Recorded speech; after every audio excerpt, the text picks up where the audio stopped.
ஒரு நிமிஷம்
ஈரோட்டில் மக்கள் சந்திப்பு முடிந்து கோவை புறப்பட்டு விஜயின் காரை தொண்டர்கள் முற்றுகையிட்டதால் பரபரப்பான ஒரு சூழல் ஏற்பட்டது. அந்த காட்சிகளை நாம் பார்த்தோம். தொடர்ந்து கூடுதல் விவரங்களை வழங்க இணைகிறார் எமது செய்தியாளர் தாயுமானவன்.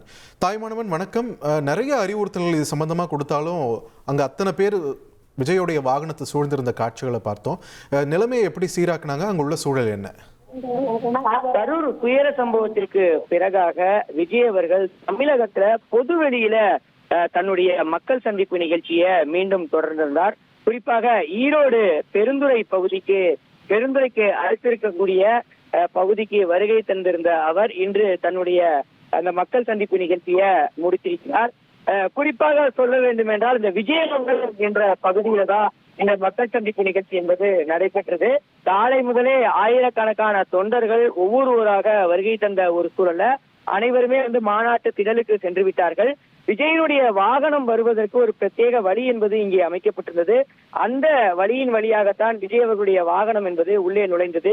அப்போதே ஆயிரக்கணக்கான தொண்டர்கள் விஜயை பார்ப்பதற்காக கூட்டமாக கூடியிருந்த ஒரு சூழல்ல இந்த தேசிய நெடுஞ்சாலை, அதாவது ஈரோட்டிலிருந்து கோவை செல்லக்கூடிய இந்த தேசிய நெடுஞ்சாலை முழுவதுமே தொண்டர்கள் நின்றிருந்தனால கடுமையான போக்குவரத்து நெரிசல் என்பது அப்போதே ஏற்பட்டிருந்தது.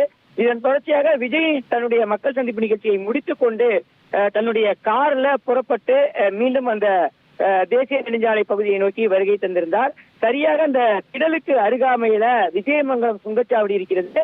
அந்த சுங்கச்சாவடி வரைக்கும் விஜயனுடைய வாகனம் சீராக செல்வதற்கு காவல்துறையினர் தடுப்புகளை அமைத்து விஜயனுடைய வாகனம் வெளியேறுவதற்கான அனைத்து ஏற்பாடுகளையும் செய்திருந்தாங்க. விஜயனுடைய வாகனம் வருவதை பார்த்த தொண்டர்கள் ஏராளமானோர் தொடர்ச்சியா இந்த தேசிய நெடுஞ்சாலையிலேயே நின்று கொண்டதால கடுமையான போக்குவரத்து நெரிசலும் அப்போது ஏற்பட்டிருந்தது. சரியாக விஜயமங்கலம் சுங்கச்சாவடிக்கு சென்றதற்காக விஜயனுடைய வாகனம் வேகம் எடுக்க முயற்சித்த போது தொண்டர்கள் ஏராளமானோர் தொடர்ச்சியா பின்தொடர்ந்து சென்று காரை வழிமறித்திருந்தாங்க. விஜயை எப்படியாவது பார்த்து விட வேண்டும் என்பதற்காக பெண்களும் இளைஞர்களும் படையெடுத்து பின்தொடர்ந்ததால கடுமையான ஒரு போக்குவரத்து நெரிசலுக்கு மத்தியில விஜயனுடைய வாகனம் என்பது தொண்டர்களால சிறைபிடிக்கப்பட்டது.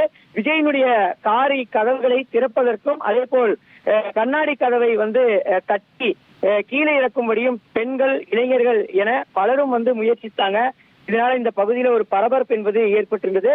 இதன் தொடர்ச்சியாக விஜயனுடைய பாதுகாவலர்கள் மற்றும் காவல்துறையினர் சம்பவம் நடைபெற்றிருக்கக்கூடிய விஜயமங்கலம் டோல்கேட் பகுதிக்கு உடனடியாக விரைந்து அந்த தடுத்து நிறுத்தி வழிமறித்தவர்களை அப்புறப்படுத்தி தொண்டர்களை கலைந்து செல்லுமாறு கூறி அதன் பிறகாக விஜயனுடைய வாகனத்தை மீண்டும் கோவையை நோக்கி செல்வதற்கான வழியை ஏற்படுத்தி கொடுத்தாங்க. இதனால இந்த பகுதியில ஒரு கடுமையான பரபரப்பும் போக்குவரத்து நெரிசலும் என்பது ஏற்பட்டுள்ளது. குறிப்பா இந்த மாநாட்டில் பார்த்தோம் என்றால் 25,000 நபர்கள் கலந்து கொள்ளக்கூடிய வகையில ஒரு விரிவான ஏற்பாடு என்பது செய்யப்பட்டுள்ளது. தற்போது இந்த மக்கள் சந்திப்பு நிகழ்ச்சி என்பது நிறைவு பெற்றிருக்கக்கூடிய ஒரு சூழல்ல தொண்டர்கள் மீண்டும் தங்களுடைய இருப்பிடங்களுக்கு செல்வதற்காக அந்த தேசிய நெடுஞ்சாலையிலேயே தொடர்ச்சியா முகாமிட்டிருக்கிறாங்க. இதனால 2 மற்றும் 4 சக்கர வாகனங்கள் மெல்ல சாலையில ஊர்ந்து செல்லக்கூடிய காட்சிகளை நம்மால நேரடியா பார்க்க முடிகிறது. நன்றி தாயுமானவன், உங்களுடைய விரிவான தகவல்களுக்கு. அறிவுறுத்தல்கள் மீறப்படும் போது அங்கு போலீசாருக்கு தான் கூடுதல் தலைவலியாக மாறிவிடுகிறது. இளம் பெண்களும் இளம் ஆண்களும் விஜயின் வாகனத்தின் பின்னே துரத்தி கொண்டு செல்கின்றனர். இது தவிர்க்க வேண்டும் என்று அறிவுறுத்தல்கள் வழங்கியுமே கூட இது மீண்டும் நடைபெறுவது அதிர்ச்சியளிக்கக்கூடிய ஒரு விஷயமாக இருக்கிறது. களத்திலிருந்து செய்தியாளர் தாயுமானவன் வழங்கிய விரிவான தகவல்களை நாம் கேட்டோம்.